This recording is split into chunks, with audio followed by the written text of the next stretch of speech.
I'll go ahead and call the regularly scheduled meeting for April 25th, 2017 at Bristol, Virginia City Council to order. Go ahead and have a moment of silent prayer.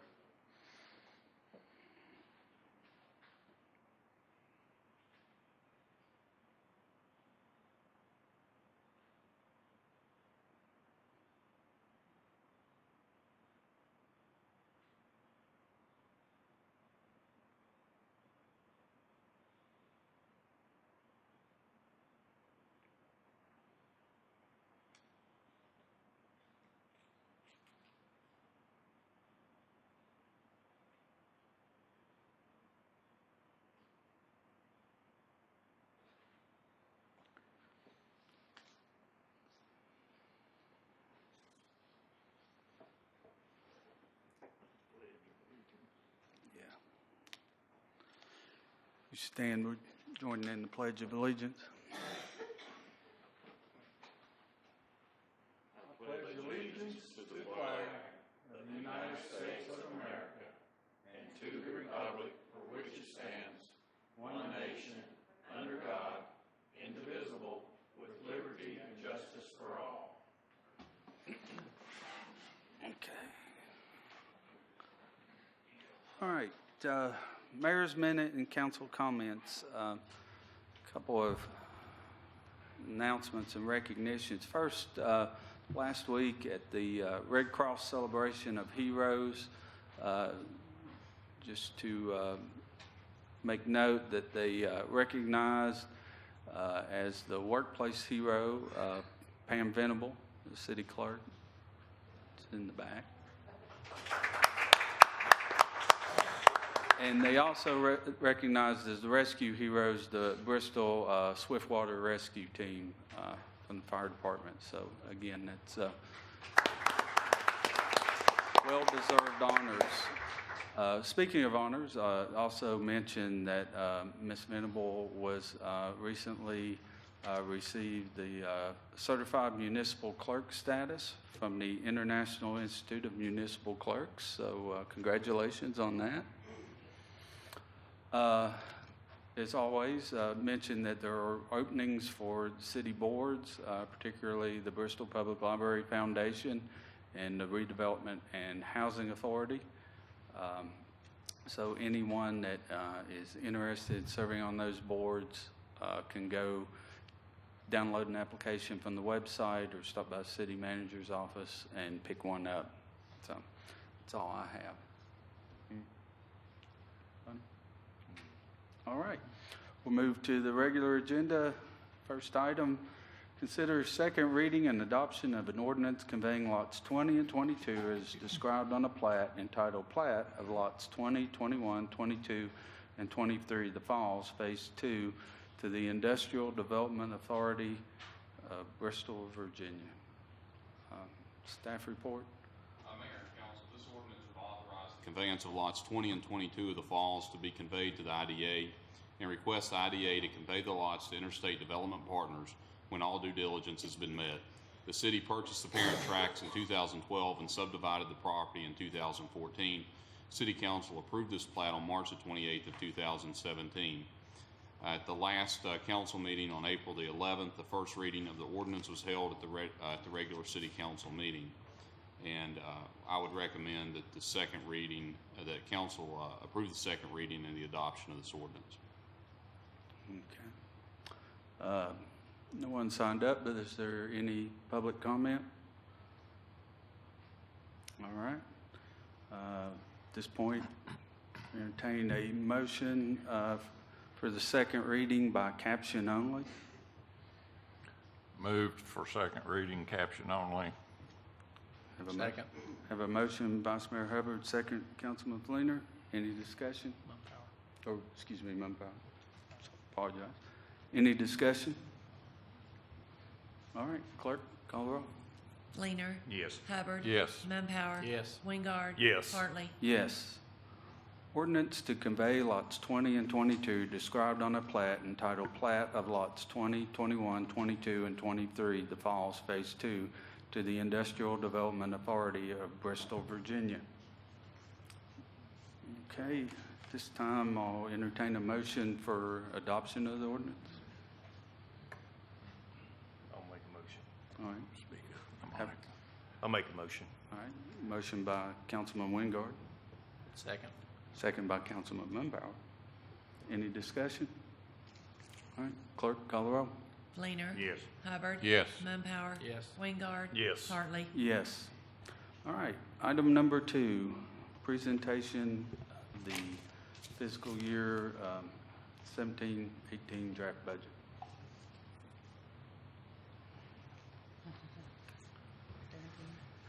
Yes, the 17-18 draft budget. Thank you, Mayor and Council. So tonight I'll start by reminding you, as we have the last several years, the draft budget was developed using the following budgeting principles. Hitting the highlights, proactive approach, incorporates clear priorities, monitoring adjustments, long-range planning, and investments that achieve financial stability. Looking at projections based on actual historical data. We want to further management's goal, as well as council's to reduce dependence on TANs, the tax anticipation notes, by building an operating fund, and then to build a separate reserve fund of operating capital once that operating fund is established. The draft budget that I'm presenting to you tonight is structurally balanced, so recurring expenses are funded with recurring revenue. So where we started, we sent the request out to the departments, looked at the other revenues and how they were tracking, and the general fund base budget came in at $55 million, roughly. Comparing that to the FY 16-17 budget, there was a decrease in revenues of $4.2 million and a decrease in expenditures of $1.2 million. So we had a starting budget deficit of almost $3 million. And so that was for the general fund. So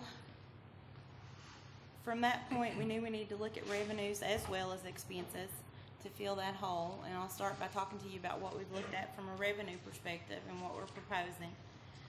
The first item is we restored the real property taxes to the budgeted amount in the FY 17, this current fiscal year budget. And so at the time, we were trending down $475,000. I'll talk more about the tax rate further on. I have a slide just on that. We revised the local sales tax because when we put this thing together in January, and then looking now at how we're trending in April, we feel comfortable moving that revenue up an additional $74,000. We're looking at increasing police traffic fines, in particular putting police out on the interstate as our neighboring counties do to write tickets.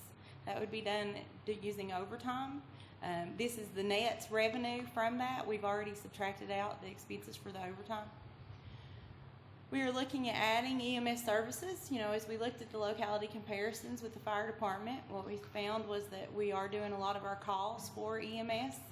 And so what we're proposing is buying 2 ambulances and then responding to the first 2 EMS calls with the life-saving crew then supplementing for additional calls. And that net revenue, again, is estimated to be $566,000. We would start that process with the existing personnel that we have. We have built in at the 6-month mark to evaluate hiring 2 additional personnel, and we can discuss that further during the workshops. We have added a revenue of $30,000, net revenue of $30,000 to do the Sugar Hollow Park entry fee at the front entrance. As you know, in the back entrance, there is a ranger shack where you pay to get into the back area. So this would move that to the front. The thought would be $1 for city residents, $2 for non-residents, with the city residents being able to purchase an annual pass at a discounted rate. Again, we can get into those details further in the workshop. And we have included revenue for additional sale of land at the amount of $300,000, giving us revenue adjustments of $1,569,490. On the expenditure side, we reduced the capital budget request of local dollars by the amount of $278,560. We had some economic development legal fees for lobbyists of $120,000. We've eliminated those. We reduced economic development payments to the tune of $126,644. Now, the majority of that was the alpha payment, and that was not in the first round of the budget. We didn't catch that and remove it, so we called it in the second round. Reduction to outside agencies in the amount of $32,457. Proposal to change the property and liability insurance carrier. Currently, the city's with Virginia Municipal League Insurance, VML. And with this proposal, we would go to the county pool, which is the VACOR, and that is a projected savings of $291,000. We've eliminated one of the two 100% city-funded sheriff deputies for $55,000. The code compliance officer is retiring October 1st. And so one of the things we saw with the locality comparisons is that often those inspectors are multidisciplined. So we are proposing that our building inspectors, the two, would begin to do property maintenance inspections as well. And then there were further various reductions in the departments that I've listed, 5,000 here, 3,000 there, 10,000. And so I've lumped all those together for purposes of this presentation, and that amount is $283,860. We have reduced solid waste expenses an additional $190,000 for expenditure adjustments of $1,411,201. So I always have to show the math for one of my council members.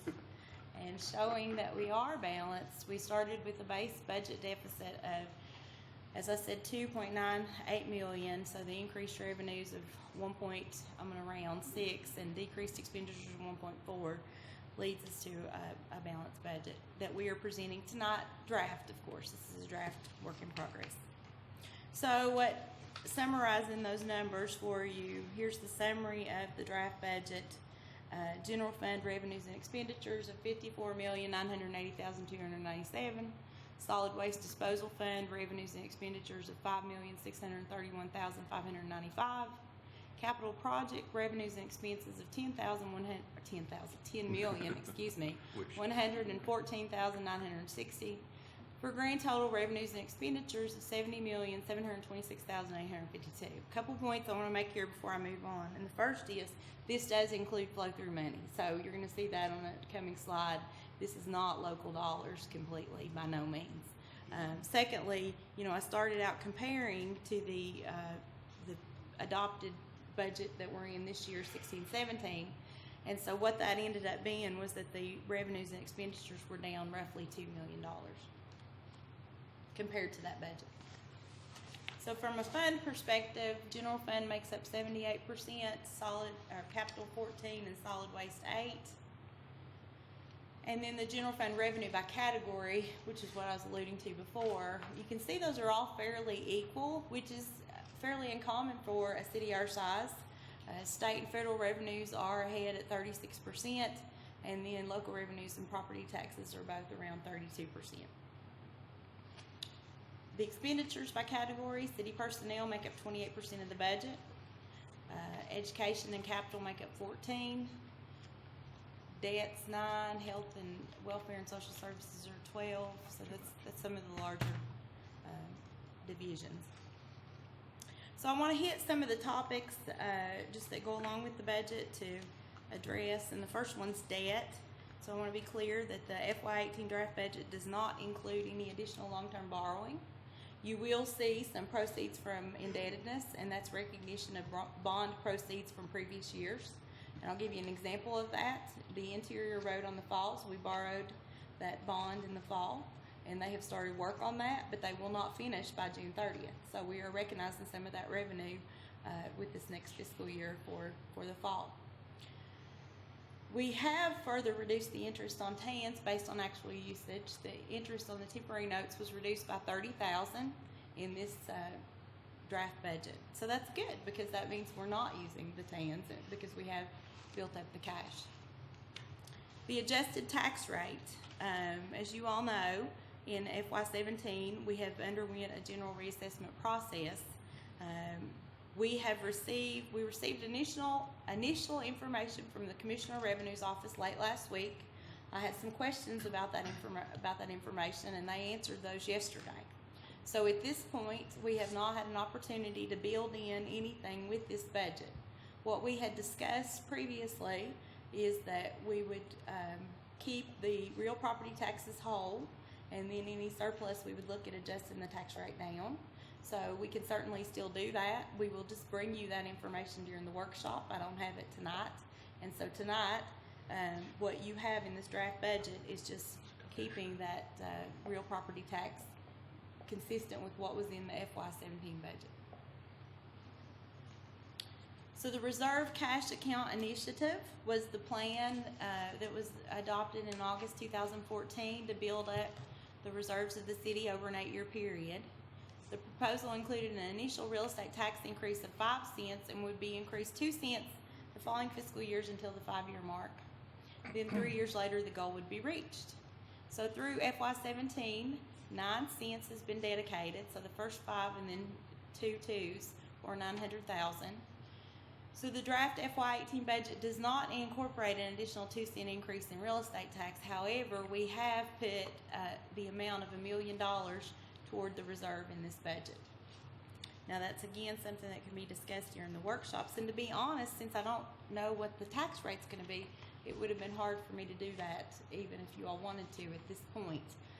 But that's certainly something we need to get a consensus on if the majority of you all want to do that or such.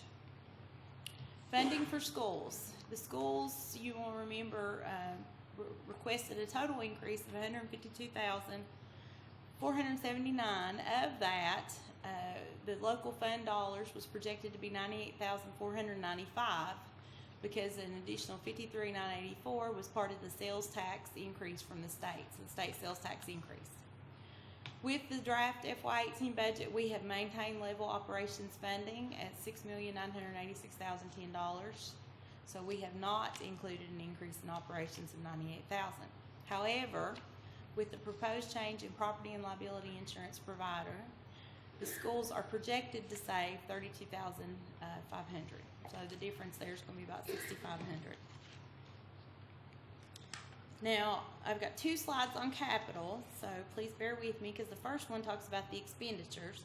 And when you see the $10 million, I'm going to remind you it's not all local fund dollars. But I want to let you know what we've included in terms of capital. And again, with the workshops, I'll be happy to get into more details and give you sheets for each one of these items, similar to what we did last year. We have budgeted for 3 police vehicles equipped. That would be 2 patrol cars and 1 detective. Police software system. Last year we purchased the new software system over a multi-year payment arrangement, and so this year's payment is $78,000. The sheriff also uses the same system. It's no longer able to be maintained because the vendors went out of business, so they are going to have to get a new system, and so the initial payment on that we budgeted $15,000. The Parks and Rec fitness pad and dog park are grant and donations. Transit bus replacement, $80,000. 10% of that would be city funded, and we talked about that in the transit locality comparison presentation that we did. Interior roads at the falls, I've already talked about the fact that bond proceeds. Lee Highway widening, that's 100% VDOT funded. Lee Highway exit 5 is a combination of bond proceeds from previous years as well as a little bit of local funding. Bridge rehabilitation, signal pole replacements, drainage improvements are all VDOT maintenance funded. Pedestrian signal sidewalks are VDOT grants 100%. And then the downtown tree replacement, you will know that's the State Street, $40,000, and that's $20,000. We had put $20,000 in this year's budget and said we would do $20,000 next year. So that's the list of the items for funding for capital. Now, the revenues that correlate to those are from federal, state, bond proceeds, private grants, donations, and local funds. So you can see that the majority of that is from state funding at $7.6 million, and then local funding breaks down to be $452,500. I will say right now we have included those 3 vehicles that as a purchase. For the past several years, we have done leases, 5-year leases to own at the end, and so that's something that we could certainly look at and hasn't been done at this point. So then funding for the falls, we wanted to talk about how funding for the falls in this budget is included. And so I'm going to remind you, funding for the falls phase 1 goes toward the revenue bonds. So any of that revenue is kept separately and is admitted to the, or is then sent on to the revenue bond administrators. So this would be for the phases 2 and 3, which were not committed to the revenue bonds. So you can see I've listed there the revenues, the local sales and use tax, lodging taxes, restaurant meals taxes, business license, rent, and state sales tax. So what right now phase 2 and 3 includes is the strip shop at Buffalo Wild Wings Freddy. It's True Hotels projected to open before the end of the fiscal year. As you can see, we only built in $3,600 for lodging taxes, thinking that would be very much at the end of the fiscal year. And then we have not included anything for Aldi's because that was being announced as we were developing this, nor any unannounced stores. In terms of the expenditures, there's the interest payments for the GO notes, and that's $1.7 million, as well as the Commission on Local Government payment to Washington County of $350,000. So the financial advisor, Davenport & Associates, is currently evaluating permanent financing scenario analysis because that's something you all have discussed in recent council meetings in terms of for the $50.53 million of outstanding short-term GO notes. And so that's something we'll be bringing to you in the next few months. In summary, I would say this has been a very challenging budget process, just with all of the timing in terms of getting the information from the commissioner as well as the departure of staff. Not to mention that it's a miracle I've not coughed through this presentation tonight, so I'm very thankful that I've not. The draft budget is a working document, so I'm now presenting it to you all, and certainly am looking forward to working with you all to work toward an adopted budget. The budget includes a city share of 2% raise for constitutional and other state-supported functions, but there are no increases proposed for city employees. We know that we have declining revenues, and I know you all have asked us to drill down into the revenues, and so that is something we will be working with the commissioner to look at.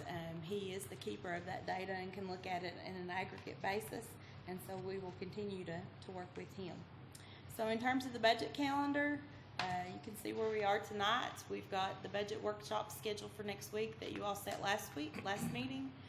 First one's May 1st, and that's going to have some overall discussion and then followed up with some presentations by outside agencies. Public hearing then May 23rd, and June 6th, first reading of budget ordinance, June 20th, second reading and adoption of budget ordinance. We did set some other tentative dates. I've not included those, but certainly if we need them, we'll have those meetings as well. We have some additional supplemental information for you that we'll give you tonight, including the outside agency applications. You know, they do submit applications, and so you'll have those to review before the meeting on Monday. And in closing, I'll say we have also given you a copy of the line item budget that we will be posting in the morning on the website. And with that, I'll be happy to answer any questions.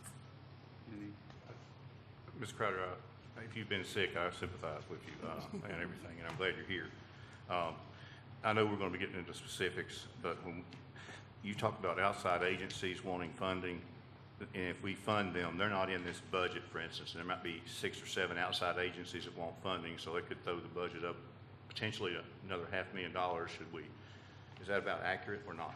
No, well, I mean, if they're new requests, potentially, but for them, with the exception of that $32,000, everybody else is level funded. Well, how about Chamber of Commerce? Is it included in this? The Chamber of Commerce, we did cut about $2,500, but the Convention Visitor Bureau is included, level funded, yes. At $180-some thousand. That's the Convention Visitors Bureau, yes. And that's what you put in here and so forth, without us even, but once we get into discussions, we can make a determination if that's worthy of taxpayers and so forth continuing to pay for it, correct? Right, at this point, you all have, a majority of you all have to approve an adopted budget, so you can change whatever you want. And the assumption also is that you have not put in the revenue sources of the Outback Restaurant for 2017-18. That's correct. So I that's have already not. been taken out of the game. Okay. Yep. Yeah, you And- will see that restaurant, when you look at the line item budget, restaurant meals taxes is down $545,000. We're just doing this, giving a cursory glance at this. You put $33,000 less for overtime for the police department, I noticed. And then you've already said earlier that you anticipated the police department monitoring, which was a suggestion we made back when, but was poo-pawed, that we don't chase revenues. But regardless, that was talked about in a Saturday meeting we had here with the police and fire departments, and now it turns out we're doing that. But you said it's going to be based on overtime, so how in the world can we possibly have $33,000 less in the police department budget for overtime pursuits if they're going to be actually doing something overtime to collect or to get reckless drivers on interstate, Ms. Crowder? That's an additional for salary. If you look at page 16, salaries and wages, overtime, traffic, we added 37,800. So the red is an addition? The red is a decrease. It looks like they give a little more detail. Yeah. Well, I've Th- got there's- one that says something different than that. We- I'm reading something Oh. completely different. Well, we can get into that yeah, in we- the budget meeting. Okay, Yeah, okay. I mean, but I will say on the overtime, it does, if you look at it, it looks like salaries and wages overtime's down 84,000. But what we did is we broke it up into subcategories for overtime special events, overtime grants, that's the DMV grant, and then the traffic, so we could track it better. Well, absolutely, and if we are going to be, it's going to, I will tell you, you look at Washington County, they do it, and they make a heck of a lot of revenue doing it. And so the lawyers around here representing these people that get speeding violations in Washington County, Smith County. But there is a heck of a lot of overtime. There was a police officer in Washington County that made over $100,000 with overtime doing this in the county. So, I mean, it's a lucrative position for police officers to be able to do overtime and do that. And of course, it can be a win-win situation. They work and do their job, and City of Bristol, Virginia, God willing, benefits also. But I just was making sure that that wasn't a misunderstanding there, because you can't have it both ways. If you're going to do it, you can. Agreed. Yeah. Agreed. One other question too, is this assuming, Ms. Crowder, is this budget assuming the reappraisals? I feel for you, I really do. I mean, I really, really do. Is this assuming the real property tax rate being what it is, as well as the increases in the real estate in the city of Bristol? In other words, is this budget, proposed budget, is it assuming that we're not going to adjust the tax rate down, or is it not assuming that? No, what it assumes is that the tax amount collected is what was budgeted for this year. And so now I have to take the information from the commissioner of what the new book value is, with the treasurer of what the collection rate's running, and from that we can calculate what that tax rate would be. So in other words, one way or the other, you can let us make sure that the citizens of Bristol, Virginia are going to be status quo for this fiscal budget going forward. Is that what you're basically saying? In terms of the amount of real property taxes collected. Right. In other words, one way or the other, we're But going to you- rig but- it to where it's not. I mean, I'm just trying to make sure we're on the same page. The properties was assessed higher this past year, and certain properties were assessed higher. And see, that's the problem. Okay. So you can say as a whole, yes, but you can't say individually, because you may have somebody whose property was assessed lower or higher. And so what we can do is look at the overall whole and not the individual person. Yeah, some will end up with lower taxes and some will end up with higher taxes, but overall, the tax will be the same as the previous year. And that's what we had previously discussed, is to try to make it as not a way to increase revenue to the city, that the same budgeted amount will be there, but each individual, depending on their assessment, may or may not pay more. It just depends. But that's where we have to get those numbers from the Commissioner of Revenue before we can look at what the actual rate becomes. I just hate for certain people to pay more freight than others. That just seems to me to be unfair. I mean, realistically. I will say, I don't think the commissioner or the treasurer are here. Oh, no. No. It's after 5. I will say that, ideally, this process would have already happened, and that way we could have set a new tax rate, and the treasurer could have sent the bills with the new tax rate, but that's not happened. As you know, the bills statutorily have to be out 2 weeks in advance. She wants to have them out, understandably, a month in advance, and so they have to go to the printers, and so my point is that the bills will go out at the old tax rate, and then whatever adjustments are made will be addressed with the fall billing. Well, I had a couple of 80-some-year-old people tell me that they wanted to go challenge, but they didn't have transportation. They were infirm. They couldn't go challenge their tax liability. And their taxes went up. And, I just hate to see people that were infirmed and not able to challenge it and so forth. And I know what you're saying, that some people get more and it balances out somehow, some way. But on whose back is it balancing out? It's going to balance out on the people. Perhaps it's unfairly balancing on their backs. And, I'd like to make sure we keep that in mind. It's not just about equality across the board. You got $1,000 high end, you got $500 low end, and so both it comes out to $750. That's not fair to the $1,000 person and so forth. They got their property raised as opposed to five. I'm using it as an example, but we've got to be equitable in how we treat everybody in this city. And Right, we have to apply the same rate to everybody regardless of what that rate is, and Right. some people are gonna end up bearing more than others because their property values have dropped, and some had their property values increase. And unfortunately, state law will not allow us to to individually, say, this neighborhood could pay this rate, and this neighborhood pays this rate. wouldn't be a bad idea then. No, it'd be great. Great idea. That's, the state will have to let us do that. Thank you, Ms. Crowder. I hope you feel better. Thanks. Anybody else have any comments? Well, we got a bunch of workshops, so Yeah, we got lots of plenty of- questions, but I Oh, don't think yeah. tonight's the night. No, it's not. There'll be a lot of digging into the numbers, and I'll just say it's the first time I've ever seen a meeting talking about budgets. I've not seen the revenue person and the treasury person in a meeting, and read into that what you may, but that's not acceptable. I'll just Nobody leave wants it to at run that. for it. Nobody wants to run against them. So, it's like a lifetime job. So it is what it is. Yeah. Well, All right. I would be, before we move on, I'd just say, appreciate the work you and CFO and all the department heads have done trying to get this. I know, with some turnover in staff and some other things that you've mentioned, it's been a little difficult in just getting the information, getting this put together. And there's a lot for us to digest, an awful lot.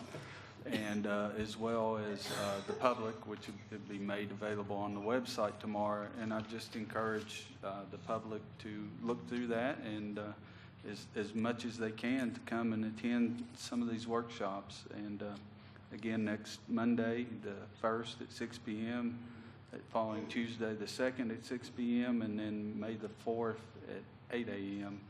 And then if we need, maybe some the following week. But we'll see how it goes. And ask people to come, bring their magic wands, and they can help us fix all the things that ails. Mr. Mayor, do you request that? Put some pixie dust too. Pixie dust. Yeah. Okay. All right. Do you have anything? Okay. No, nothing important. All right. All right. We'll move to item number 3, the consent agenda. I move to adopt the agenda as presented. Okay. I'll second that. I will second that. We have a motion by Vice Mayor Hubbard and a second by Councilman Fleener. Any discussion? All right, clerk, call the roll. Fleener. Yes. Hubbard. Yes. Mumpower. Yes. Wingard. Yes. Hartley. Yes. Okay, item number B, matters to be presented by members of the public, non-agenda items. The only person that had, we got another sheet? Oh, Yes, I sure will. Thank you. Busload just came in. Yeah. well, the first person to sign up, we had Mr. Michael Pollard.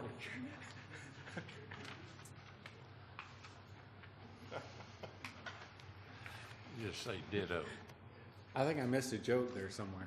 Anybody around her is going to catch it. That's what I'm saying. Move. A guy that I'm working with is going through the same thing right now, and he's starting to get over his cough, and he was exposed to somebody at one of his clients that was just tested to have flu B, and he's hoping that his shot actually covers it.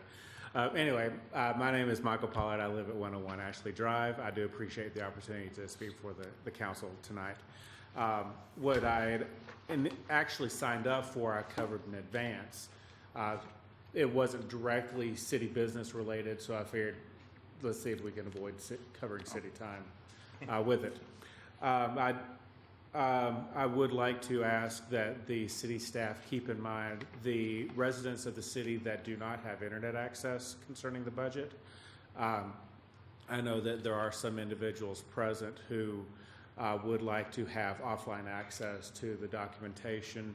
I know that on the one hand, the city doesn't want to experience the costs required in printing an unknown number of paper copies of a fairly large document.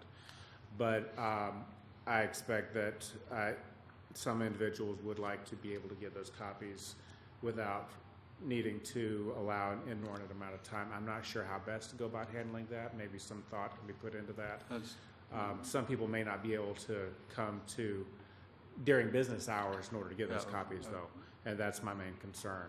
They may not be able to come to the desk during business hours. They may only be able to come after Ms. hours. Crowder, would it be possible for to kind of address Mr. Pollard's concern that you could print a copy that would stay here at City Hall that people could use, as well as print a copy that maybe the library could have that people could check out? Would that be a possibility? It is a possibility, and also they can access the internet at the library as Okay. well, so Well, I was to gonna get say. to the website. Query, have you thought, in answering Mr. Pollard's questions, most people you know probably have television, though, maybe cable. And is that possible for us to look into, putting on one of our cable stations that BVU might be associated with, although BVU and Bristol City are no longer hand in hand, but, I mean, as a public service, you would think that they would be willing to do that in somehow, some way, and our videographer here could work with that channel. So maybe that's something perhaps the city attorney could inquire of. In the past, the fees for that have been rather exuberant. Well, we need a tax deduction We can certainly fee. look at that. Okay, we need, in other words, them to not charge us. We need to simply say this is a public service Okay. of a lot of your customers who live in the city of Bristol, Virginia. Well, Which would, this is a static thing in their video, their action people. I don't know, how would they show 60 pages one at a time? well, they can run the council meetings that we are doing streamlining. That would be something that we could possibly Still, do. you got to stream 60 pages. Oh, geez. You can't. Nobody's it's going to not- sit there and look at that anyway, I don't No. think, Mr. Pollard, to be honest Just with you. come by and get a copy. I think having a printed copy available at the library has longer hours than the city hall does. Yeah. And I think that would be beneficial. in That, that. and you Well- can access it on the internet Yeah. from the library. Well, some of these people have found it difficult getting, I don't want to assign blame to anybody, but I know that it was expressed to me that this person had difficulty getting assistance from library staff to access the documents online. Well, we got new leadership over there, so A it's. printed copy would probably also be more comfortable for some of those people as well, who like feeling the documents. I know that they have experienced difficulty getting those documents in the past, and they would also like to be able to be able to view the city code at the library, which from what I understand is supposed to be required, but it may not be any longer. But they've had difficulty getting paper copies of the city code as well at the library. Anyway, I'm not sure how best some of these concerns can be addressed, but I know that once you're aware of those, you can put some thought into it. Well, Mr. Pollard, thanks for caring about people. I mean, really, you're caring about your fellow people in this city, and that's very commendable, and I When appreciate somebody that. expresses a problem, my job's a systems analyst, and I want to see if I can do something about the problem. Thank you. Thank you. City code is available here, and the paper copy. I'm not sure about the library, but I know it's available here. Well, where's our library that we've been paying $10,000 up into this year for? Is that, It's next to Judge Johnson's office. It's So the there law isn't, library. so that's actually accessible to citizens of Bristol, Virginia, since they're paying for it? That's my understanding. It's a legal software is the bulk of that Okay, okay, fee. yeah, okay.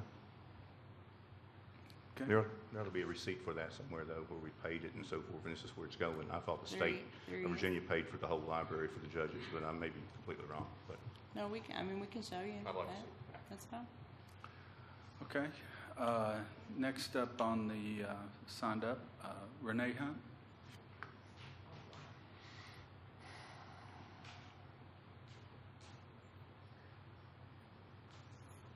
Hello, my name is Renee Stout Hunt. I live at 20 Jackson Lane, Bristol, Virginia, and have for approximately 18 years. I had called the city of Bristol down here and asked them who I could speak to on a matter of a lot of work getting done to a private home. Going up and down Portsmouth, there was constantly big city trucks doing some work at a house. And they put me in touch with a guy who was very obnoxious. The question I had to him and what I asked was, how is this home getting all this work done? Y'all have come in and cut a tree down for them. Y'all sent back and built him a mold. Come another day and put some concrete down for him, made him a sidewalk all the way down to the street and steps that was never there before. How's this getting done? Basically, the man told me to mind my business and not tell him his job, which quite perturbed me and downright pissed me off. So I said, well, you know, sir, I don't even know how I came to get you. I had called and I thought that they would put me in touch with like Miss Crowder. Being over the city, she would know the answer. And he said, how dare you threaten me with Miss Crowder? I said, sir, that's not a threat. I was merely explaining the steps. I didn't know who to call.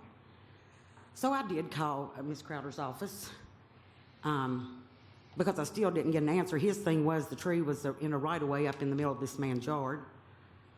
The tree fell when the city was taking it down and busted a sidewalk that wasn't there. That's why he got a new sidewalk. I said, okay. So I called Miss Crowder's office because I sure wasn't going to deal with him again to see, since that time, city's come back, and we're talking month and a half, a couple days here, a couple days there, depending on the weather. They've come back and they've rolled out this grass seed on the other side of his house. They've come back and they've put some tar around the curves of the alley at his house. And they've come back another day and put out some hay. All I want to know is, you know, why is the city employees up here working on this man's house? That was my only question.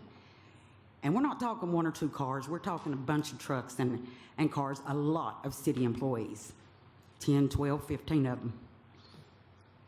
And that was my only question. And however, the only answer I got was the tree was in the right-of-way, although it was up in his yard.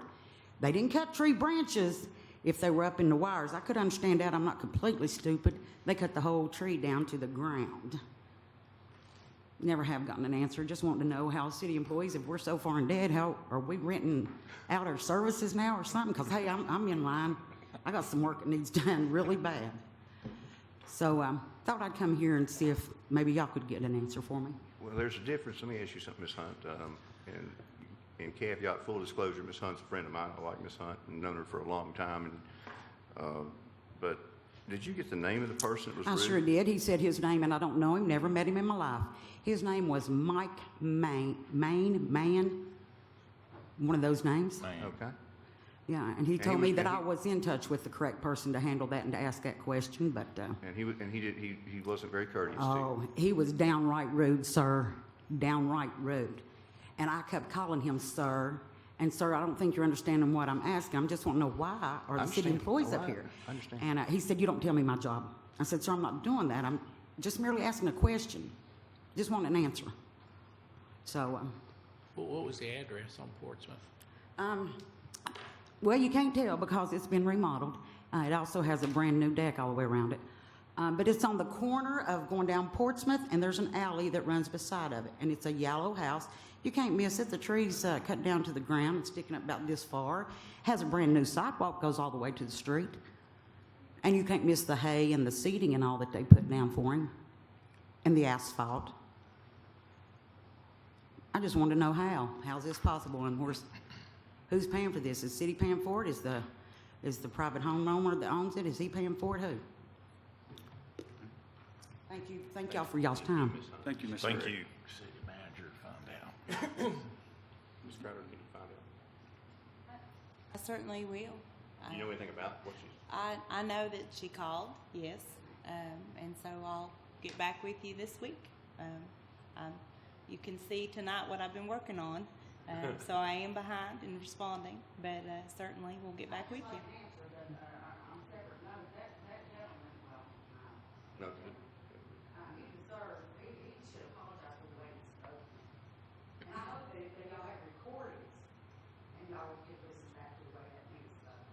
No, but the NSA in the United States does. We'd have to get in touch with someone a little bit higher up the chain, food chain than Bristol city government. But employees do not need to be rude to taxpayers when they call here under any circumstances. And I'm glad you got a name. And I do agree with Ms. Hunt. Employees don't need to be rude. They get good benefits. They get paid well. And they don't need to be rude to our citizens under any circumstances. And if they don't like dealing with the public, then find another job somewhere else that doesn't have to deal with the public. Try the private sector right now. Good luck with that. All right. That was everyone that had signed up. Is there anyone else that wishes to speak? Come up, sir. State your name and address. Yes, my name is David Hill. I live at 332 Brewer Road, Bristol, Virginia. I'm one of those people, my tax went up significantly. However, that's not why I'm here.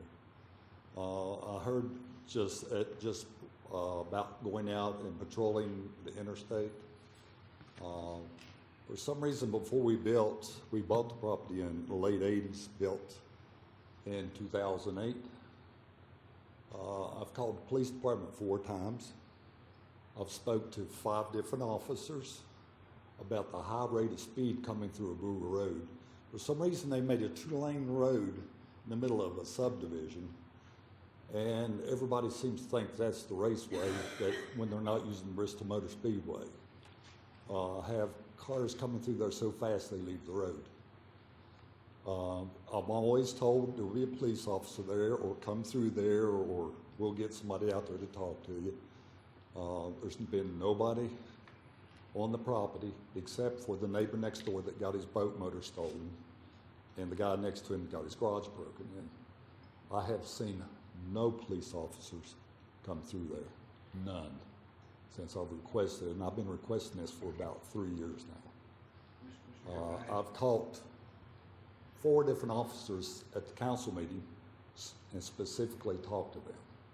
Mr. Hill, let me ask you, is this neighborhood, I'm not familiar with the neighborhood, I'm sorry, I'm not familiar with all of Bristol. I'm That's lucky to fine. know 4 or 5 addresses actually, but is this a neighborhood that has children? Are there yes. children? Oh, yes. All right. Young children? Oh, yes. Most of the people that live right in the straight stretch, except for the top of Brewer Road, like I said, you have to see the road itself, because you come out of a 1-lane road off of Brewer Lane. You get to the top of the hill, it goes to 2 lanes. Jesus. It goes about 3/4 of a mile, half mile, and it goes into Tennessee there on Brewer Road. Yeah, that route's become a shortcut for Tennesseans to go to Walmart and what have you. Oh, yeah. King There's comes some right out of extreme King amount. College. I know what you're talking about now then, roughly, but there's senior people walk on the roads and so forth. They, like senior citizens like yourself, Mr. Hill. My wife and I walk there frequently, but there are also Brewers. There's about 5 couples that walk that road Frequently. every day. And you've been asking for this for 3 years? Oh, at least 3 years. And Like not I one said, time have you seen a in police the officer? last 2 years, I've really, every time I catch a police officer, except for this gentleman back here tonight, I always say, I'm still looking for a police officer up on Brewer Road. If they would sit there, there would be no need to go to the interstate. They could get the tax revenue right there, because we have that such high rate of traffic coming from Tennessee into Virginia going to Walmart. It's the shortcut to exit 4, exit 7 now. And That would take care of a lot of the revenue right there. And there are several side streets they can pull into. But like I said, they come through there so fast that they leave the highway. It's got to be, it's got to be well over 20 mile an hour speed limit. I will say this, there are a lot of college kids come through there, and they have the potential to drive faster, but it's marked 25 mile an hour. I dare say 1 out of every 100 cars does 25 mile an hour through there. I mean, it's like, but they do leave the road, and that happens about every other way. You'll see somebody leave the road, or you'll hear the tires as they come back down to the road, because there's kind of one of these little dipsy doodles. So they like to see if they can jump from one to the other, I guess. Was it a thrill? You got one of those thrill bumps like things? I'm sorry. One of those kind of thrill hills? Yeah, thrill. Yeah. Back in the day, I get it. But, I would, not like I said, after I heard somebody talking about maybe going out, Ms. Crowley talking about going out on the interstate, I think being a taxpayer, I should have the right to somebody protecting me. If you want tax revenue, revenue's there if you're going to write tickets. I thank you for your time. That's all I have to say. Okay. All right, thank you. And, Ms. Crowder, will you talk to Chief Austin I will. about that? And I will, and I'll talk to Jay Dietrich about possibly doing a speed count, just to see Good. if there's a time of day that's Yeah, more. Transportation Committee Right, can so. deal with Okay. that. All right. Thank you again. Anyone else like to speak? All right. If no further business, we'll stand adjourned. Thank you.